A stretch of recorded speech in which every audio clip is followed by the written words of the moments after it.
I'll bet I could fry an egg on your head right now.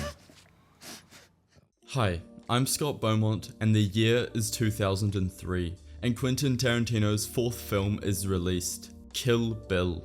Thinking about doing another movie, Uma, you'd be terrific for it, is if we do a revenge movie. Now, Uma Thurman did not grow up watching exploitation movies, to say the least.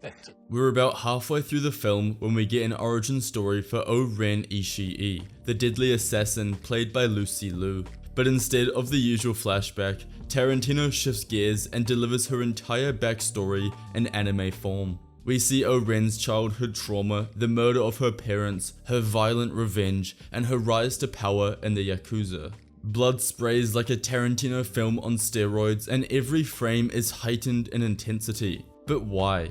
Why suddenly switch to anime in the middle of a live-action film? Tarantino is a well-documented cinephile, and this wasn't just a random stylistic choice. His love for Japanese cinema is all over Kill Bill, but the anime sequence has a direct inspiration, an Indian thriller called Alavandan from 2001.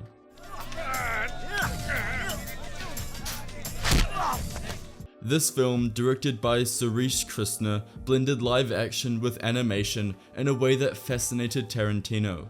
He saw the film and loved how animation was used to depict extreme violence and psychological horror without the constraints of real actors or practical effects. You can see how this influenced Kill Bill. The moment O-Ren's backstory begins, we enter a stylized, heightened world that feels both surreal and brutal. To bring this sequence to life, Tarantino enlisted Production IG, one of Japan's top animation studios, known for Ghost in the Shell and Blood the Last Vampire. These weren't your typical Saturday morning cartoon animators. This was a team that specialized in dark, gritty, and hyper-detailed animation.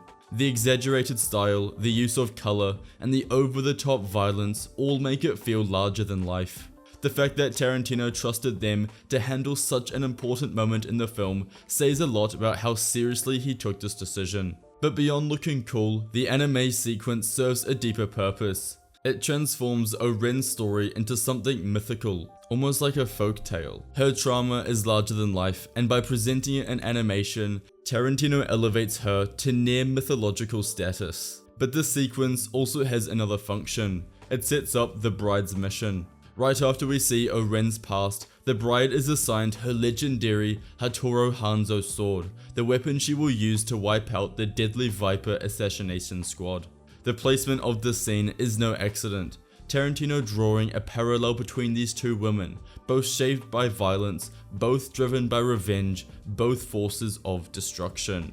And when they finally face off, it feels like two legends colliding. Another interesting angle is how Tarantino uses the anime format as a kind of cheat code to push boundaries in a way that live action couldn't. Animation allows him to be more extreme, more brutal, and more stylized without the limitations of practical effects, budget constraints, or audience desensitization. But beyond just style, animation also allows Tarantino to tell O-Ren's story with remarkable efficiency. Instead of relying on multiple live-action sequences, complex set designs, or heavy makeup effects to depict different stages of her life, animation allows for seamless transitions. We can move from her childhood to her first kill to her rise through the Yakuza in just a few minutes, all while maintaining a dreamlike intensity. The use of anime isn't just a cool aesthetic choice, it's an extremely effective way to condense years of a character's development into a short, visceral experience. By the time we return to live action, we don't just know O-Ren's past, we feel it. The animation has done its job, burning her story into the audience's mind like an old legend.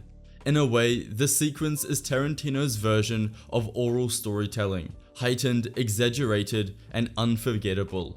If this sequence, and Kill Bill as a whole, feels like it belongs in a classic Japanese revenge film, that's because it essentially is. The film draws heavy inspiration from Lady Snowblood, a 1973 cult classic directed by Toshiya Fujita.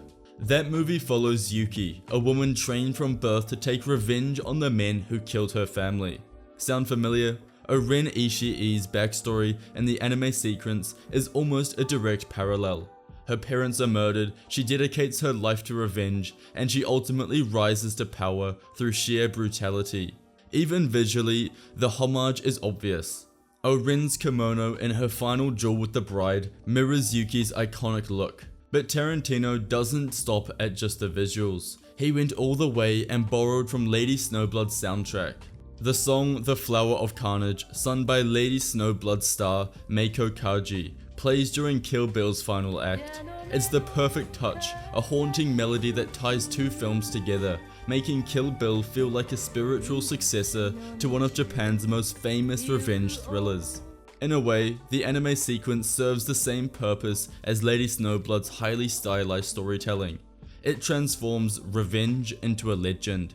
This isn't just O-Ren's backstory, it's her mythology, her trauma, her rise to power, her ruthlessness, all heightened into something operatic. Just like Yuki, she is both victim and executioner, shaped entirely by the violence that created her. And this is where the anime sequence connects to the larger film. Right after this, the bride forges her own legend, receiving her Hatoro Hanzo sword. This is her moment of transformation. Just as O-Ren was shaped by violence, so is the bride. Two women, two revenge stories, two legends destined to collide. And that's exactly what Kill Bill is. A carefully stitched together love letter to revenge cinema, blending live action, anime, and everything in between.